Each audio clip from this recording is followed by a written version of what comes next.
And people would be glad then, would they, that there was no United States superpower?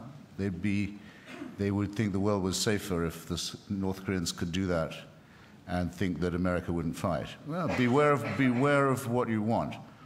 I think that the president's role models are not presidential. I think that's one of the most attractive things about his writing.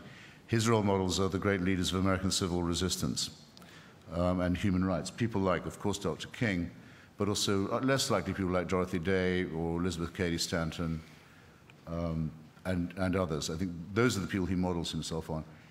You're not allowed, if you're asked what president you personally would wish to be, you're not allowed to mention Lincoln because it's blasphemous by definition. Even if you come from even if you're from Illinois or Hawaii, or it doesn't matter where. Indonesia, it doesn't matter where you're from, or from Bali. Yeah. But it's no one would do that any more than they would say Washington or Jefferson. But I'm sure that if he had one, that would be it. And the point about Abraham Lincoln was that all his opponents hugely underestimated him, thought he was a blowhard and a big mouth and an easy talker, but didn't have any real nerve or any real vertebrae. I think that's what we're going to find out, and I think that's what the president is between drags reflecting on. Yes, and I notice he hasn't taken to pitching Nicorette or other nicotine chewing gums. But the marvelous the secret of the slenderness is now out. Yes. Although I was watching the college Final Four basketball where they had this guy shooting relentless three-point shots. I'm sure they did a lot of splicing, but it was quite extraordinary to see a tall, slender man shooting baskets from 25 feet. We have about 15 minutes remaining. I would now like to open up to the floor. Before I do so, of course, I just have a couple of reminders. The first one is a reminder. I think it's fair to say that all the people who are here today came to listen not to me, not to the questioner, but to the panelists. So if you could keep your remarks brief, that would be great. And the second thing I have to say is that because this session is being recorded and you don't have mics, you'll have to excuse me if I rephrase and paraphrase your brief and insightful questions. With those comments, let's start further in the back of the room, the gentleman to my left. That's you. Middle of the room. Sorry, it's a woman in the back of the room. I'm sorry, it's a long way down there. I understand that on the figures that by 2050, Hispanics are going to be the dominant population in the United States. And that's actually not that far away. So I wondered what the panel's view of the implications of that might be. Excellent question. So the question was about demography in the US. I think one of the most probably under-known facts about the US is that Latinos are now the largest minority group in the country, not African Americans. Latinos and African Americans typically have had political problems, but Barack Obama won 2/3 of the Latino vote in 2008, helped him win the presidency. If America is becoming a Hispanic country, what does that mean? I guess the question. Anyone want to jump in on this? Yeah. I find the use of both Hispanic and Latino as portmanteau or all-embracing terms are very misleading. If you go and talk to the Cubans in Miami and then to the El Salvadorans who live in my district, Ward 1 of Washington, D.C., or the Dominicans who live on Long Island, it's true to say that they all have a common language, but that's about the most you can say. The difference between a Mexican and a Guatemalan, for example, is very large indeed. White ethnicity is now more or less invisible. No one cares any longer whether someone's from Germany or Poland. It used to matter a hell of a lot there. And with Spanish-speaking American immigrants, these differences are more vivid rather than less.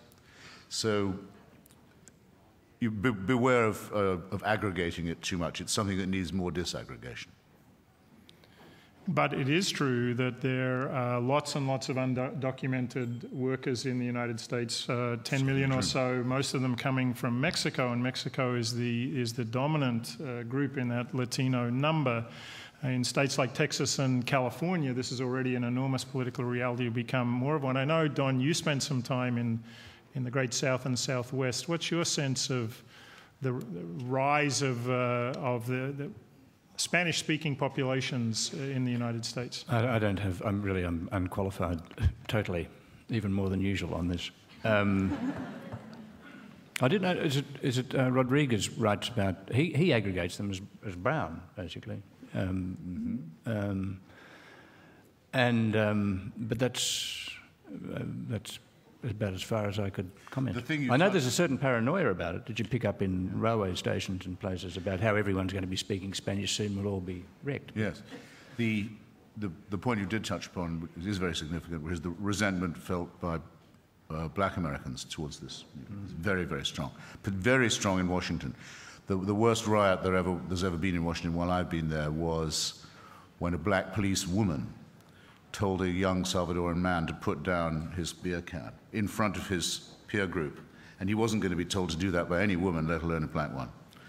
And then after he'd been handcuffed, she made the mistake of shooting him. Well, that's always a mistake. You know how that upsets people. But there was then, the whole neighborhood was under curfew for several days, and it was pure hatred between black and Hispanic But Anne, residents. I'm sure you'll remember how well Obama did in the racial politics game. He won, I think he won 2/3 of the Asian American votes as well as 2/3 of the Latinos.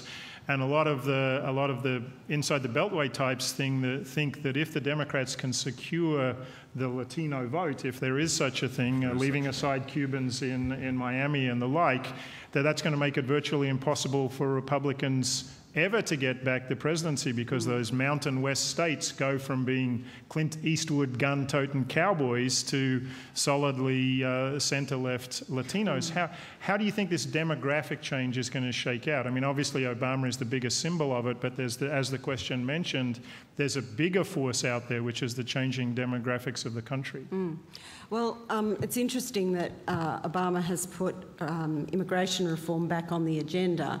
It's also interesting that George Bush was prepared to run with what some of his own party saw as a far too liberal immigration policy.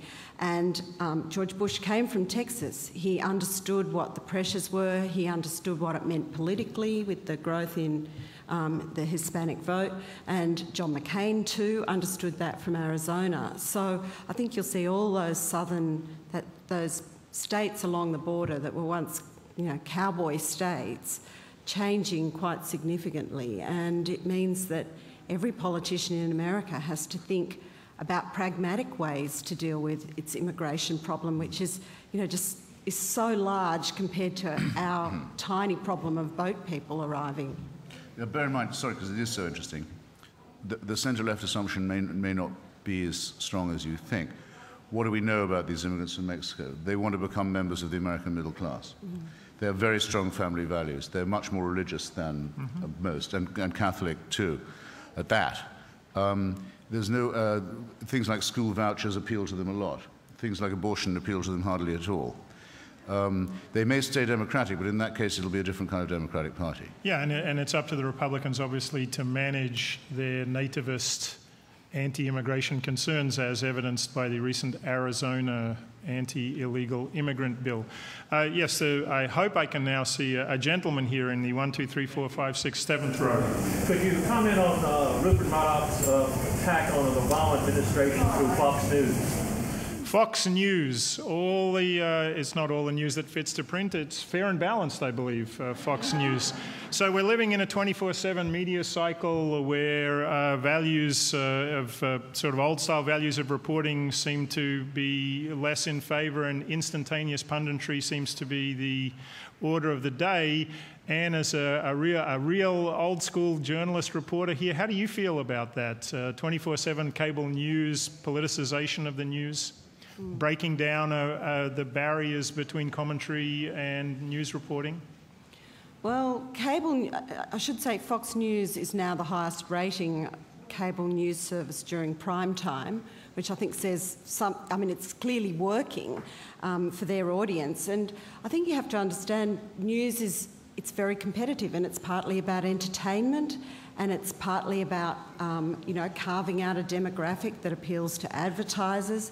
So I think Fox News have worked out that there's a group in America that really want to hear its message. And the commentators have also been very successful in becoming major players in politics. I mean, they are some of the spokesmen for the Tea Party movement. And it's a